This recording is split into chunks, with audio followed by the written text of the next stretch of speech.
Welcome to my review for Four Flies on Grey Velvet, which was the third film Dario Argento directed and the final film in his so-called animal trilogy, even though none of these films have got anything to do with each other and there are no animals involved either. Now, I'm going to come out with a possibly controversial statement right here and now, which is that this is the weakest of Argento's first three films. I don't actually know how Argento fans rank these first three films, so it might not actually be a controversial statement.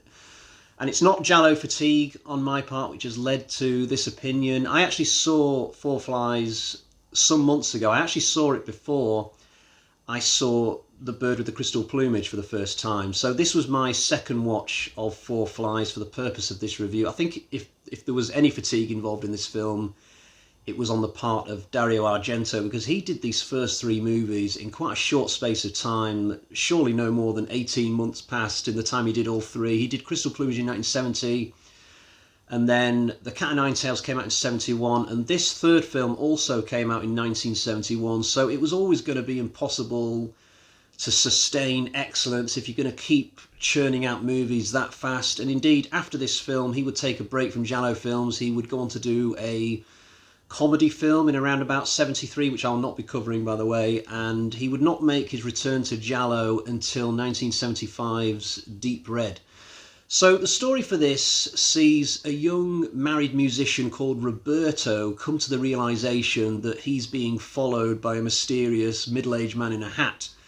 He puts up with this for about a week, and then he decides he's had enough and decides to confront this guy. But this guy sees him coming and manages to duck into an abandoned music venue. And to cut a long story short, they end up having a skirmish, a knife is brandished, and Roberto manages to turn the tables on the other guy and stab him to death. He doesn't mean to do it, it just sort of happens. And before he can even process this development, a flash goes off and Roberto realises that somebody up in the highest seating area in the venue has taken a picture of what he's just done. And of course the story then progresses with this hidden person making Roberto's life a misery and killing more people around him. So straight away we can see a key difference in the setup of this film to those in Crystal Plumage and Cat o' Nine Tails, because in those first two movies of the Animal Trilogy, the protagonist was not directly involved in the story from the get-go. Those characters decided to get involved at a certain point, and then the killer noticed that they were investigating that person. In this one, the protagonist is involved right from the start. There is no movie but for Roberto, which I think is it's a good move to do that, but the execution I think is not ideal, and I'll explain why a little bit later on. But for now, let me just say that there will be spoilers today, but I will at least refrain from giving away who the killer is.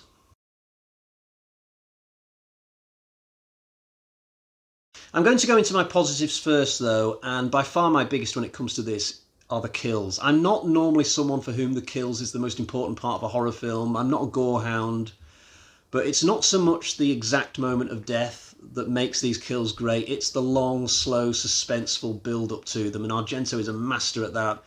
There are three such kills in this film where I was just blown away each time, and they're quite well spaced throughout the movie as well. I particularly want to talk about the one involving a maid character who tries to blackmail the killer. And actually, just to digress for a moment, I realised on second viewing that the moment that the maid tries to blackmail the killer is surely where you should really figure out who the killer is. I didn't notice this on first viewing, but second time around I thought, well, isn't the script giving away who the killer is there if you really think about it? But you'll have to let me know if you twigged onto the same thing.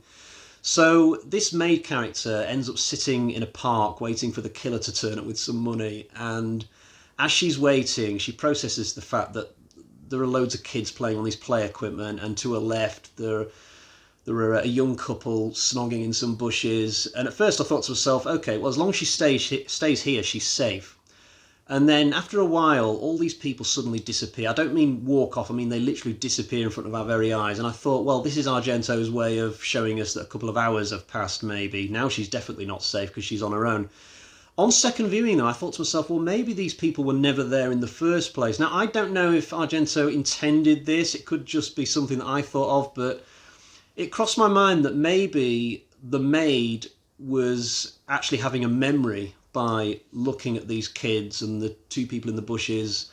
Maybe she was just having a flashback to when she was young and she used to play on the equipment back in the days where there was actually music coming through the tannoy thing before the park lost its budget or something. Maybe the couple in the bushes, maybe she was the woman in that twosome and that was her and her boyfriend of the time. If that was the case, I think it's a really clever, poignant little character moment. But like I said, I can't actually be sure what Argento's intention was with that. But the chase that follows is really top notch. This maid gets chased through a hedge maze and she has to go through like a little gap in the wall. It's really good stuff. Later on, there's also a great kill at a train station involving a PI. We have this moment where he's just looking over the heads of all these people in a crowded carriage, and we know that he's spotted the killer. We still don't know who it is at this point, so we're desperately looking over all these heads trying to see who it is, whether we recognise anybody that we've seen from earlier in the film. We don't get that magical moment, sadly, but what follows is just a great example of how to do a kill. I'm sure if this same death scene was done in a modern horror film, it would be done in half the time and it would be so much worse for it, because as it is, the PI comes out into the train station, and because we get to spend some time with him as he looks around, we get a good sense of the geography of the place and where all the exits are and where the commuters are going and where the killer might have gone. It's really good, and the way he dies eventually is actually quite clever as well. And then later on in the film, we get one more smashing kill where this character Dahlia gets killed in Roberto's house when he's not around. And again, the suspense leading up to the moment of death is just fantastic. And we don't even need to feel sorry for this particular girl, because it turns out that she's been doing the dirty on her cousin earlier on in the story. Now, my other big positive, apart from the kills, is the finale. It's a really exciting finale, actually. The moment where the killer gets revealed is quite intense. And the final clue that gives away who the killer is, it's a little bit silly if you think about it. I think even Argento said that he wasn't a fan of the science behind it. But as somebody who has seen the film Horror Express, where this same plot point was done in an even more ridiculous way, I didn't mind the version in Four Flies on Grey Velvet. And the actual death of the killer is brilliant. I wasn't keen on it at first. When I realised what was going to happen to this person, I thought, oh, come on, this is going to be a really silly way to die. That's not going to happen, surely. But then once it started to happen in slow motion, I should point out, which gave me a chance to process it more, I started to like it, because it's just really cool seeing this car go under this truck in such a way, and you get to see the killer's face and you get to see their final moment where their whole life is flashing in front of their eyes, and you get this wistful music that we haven't heard since the very beginning of the movie, and you can't help, or at least I couldn't help it, feeling a little bit sorry for this person and all the bullshit they've had to go through in their life, but at the same time you're also enjoying this death anyway, because this person is still a despicable person. So it's just a top quality way to end the movie.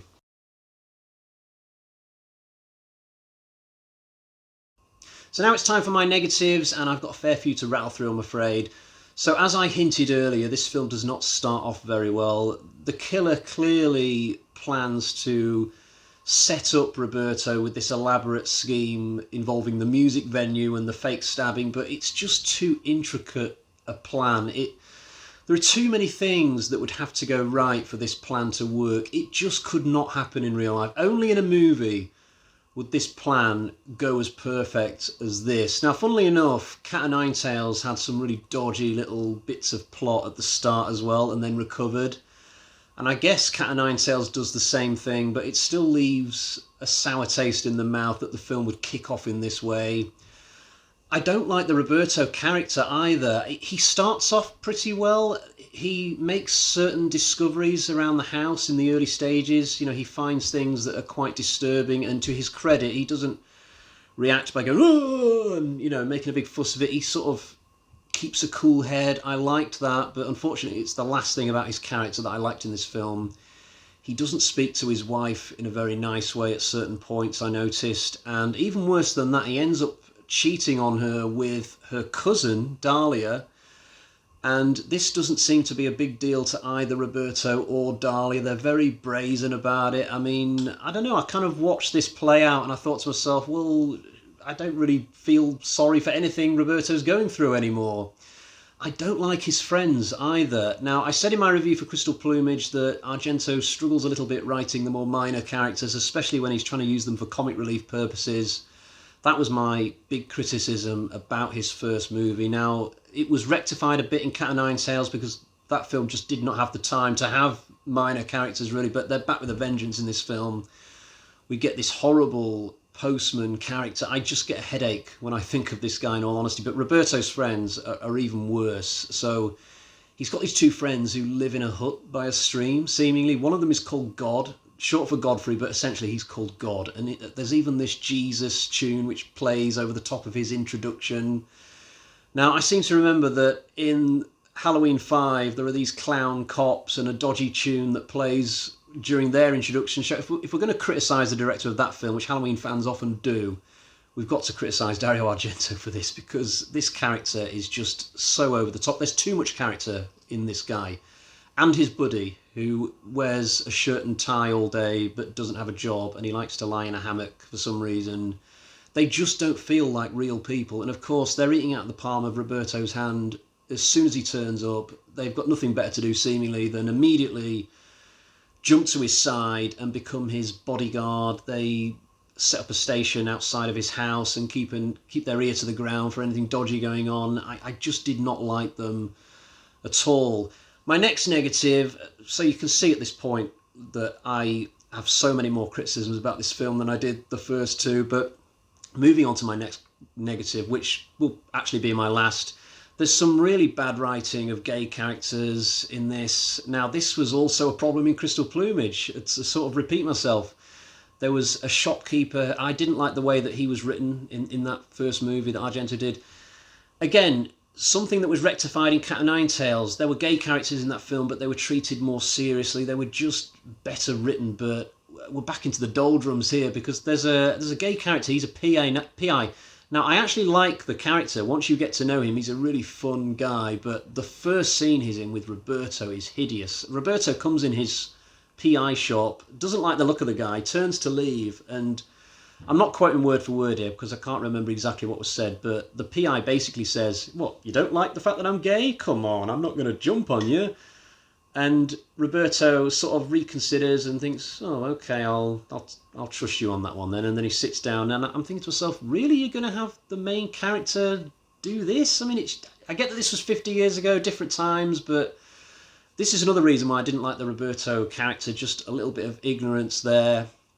Later on, we find out that the PI has apparently been doing this job for about 3 years, but he's never solved a case. Now, that's the only bit of extensive characterization you need for somebody who's only going to be in the film like 15-20 minutes. We don't need all this really weird gay stuff that is just, I think, a little bit hypocritical towards the PI character personally.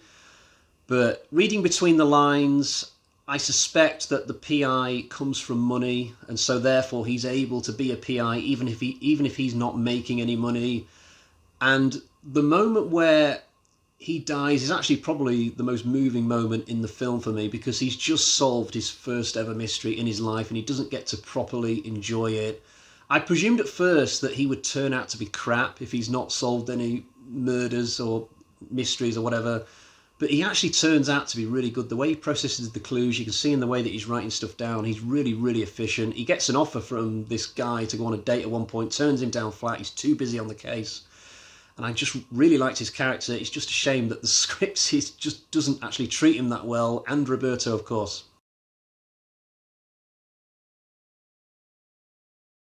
So I think I've gone through sufficiently enough pros and cons there. Before I get on and tell you what score I'm going to give for this film, though, I'll quickly show you the version that I have. It's a 40th anniversary edition done by Shameless Screen Entertainment. I'm a little bit sad that it's not an Arrow release, because I've got an Arrow version for Crystal Plumage and Cat o' Nine Tails, and if I had one for this, then it would be a nice little bit of consistency on my shelf, but this is still good. It doesn't have an audio commentary like what you get with Arrow, but it does have some features on it. I've not watched them yet, but I'm sure that I shall. Right, let's get to the bag of terror then. and find out about that score. So we've got 1, 2, 3 bloody axes out of 5. That's a good score. I mean, it's better than average, but certainly nowhere near as good as Argento's first 2 movies. Right, I'll be back very soon with a review for his next giallo film, 1975's Deep Red. Not Shallow Red, Deep Red. Because if it was Shallow Red, it might imply just, not much blood, but Deep Red. I mean, you can tell the characters in that film are going to be deep shit, deep shit, deep blood, deep red. Just cut it, I'm dying over it.